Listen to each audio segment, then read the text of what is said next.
When the cormorants come back to roost, they are always against the winds. So the birds cruise to the rhythm of the winds, changing formations as they fly.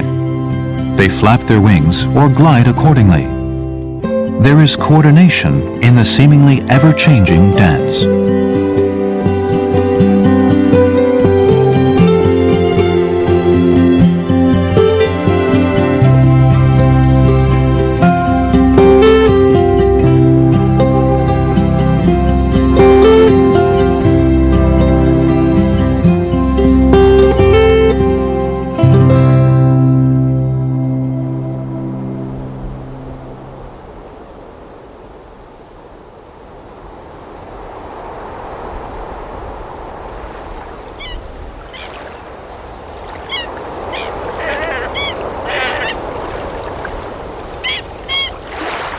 When it gets windy, the cormorants who have returned from their feeding ventures gather on the lake for a few leisurely moments. The birds play out numerous roles in the changing lights of the sky and altering weather.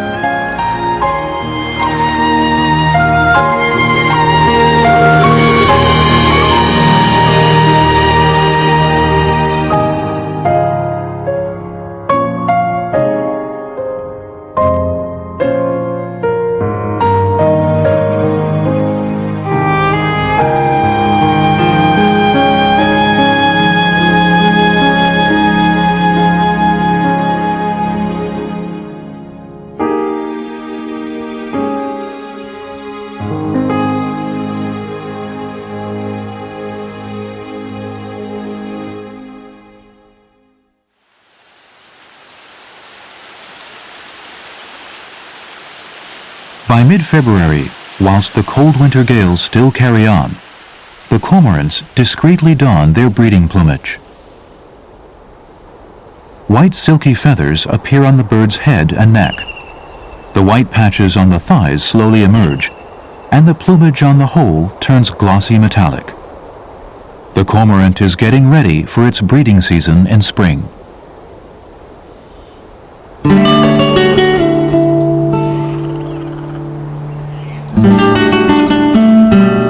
Both the gradually warming climate and breeding instinct trigger the urge to return to the north.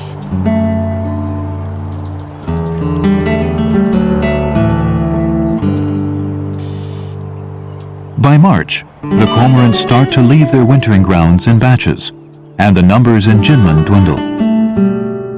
This may be an indication that the wintering populations in Kinmen are from different breeding grounds.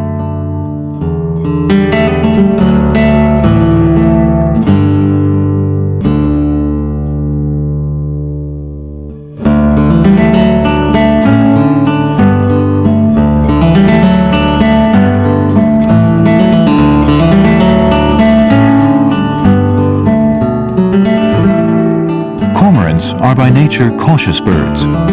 They select small deserted islands, cliffs, or wetland vegetation as breeding grounds. These locations offer minimal intrusion from both humans and predators.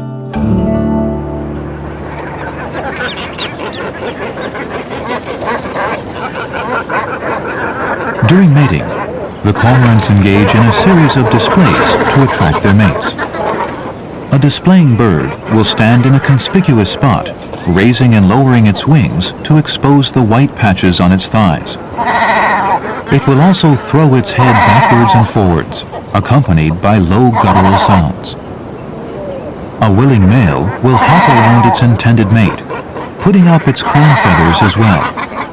A female will spread its tail feathers to acknowledge its willingness to mate.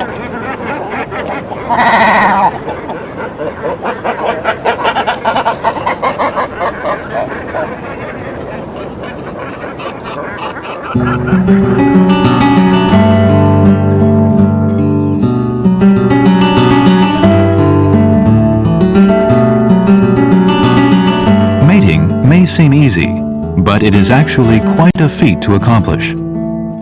It is certainly not an easy task for the male to balance itself on the smooth feathers while it tries to mate. Most birds have to flap their wings to maintain their balances. The cormorant, being a large bird, usually hops directly onto the back of the female bird to proceed with mating. During mating, it maintains its delicate balance by clutching at the female with its bill.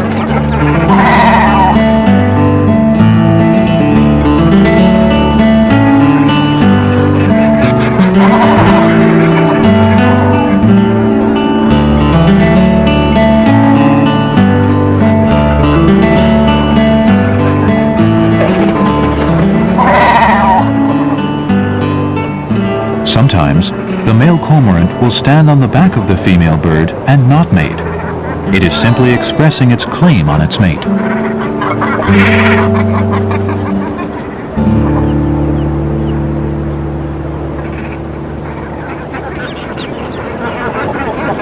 In order to ensure all eggs are fertilized, the mating behavior will go on until the last egg has been laid.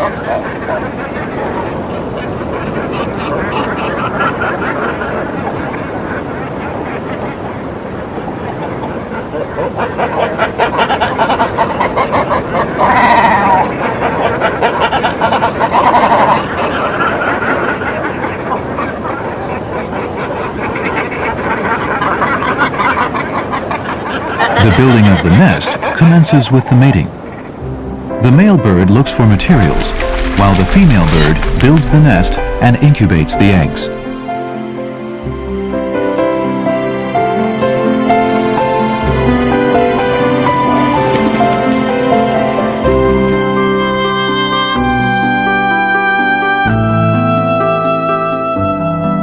Nesting materials are not easy to come by. Some cormorants resort to pinching from other nests. The nest is simply built with sticks and held together by excrement. Soft, dried grass is put in the middle of the nest. The eggs are pale green in color, and clutch sizes vary from 2 to 5 eggs, all with a good chance of hatching.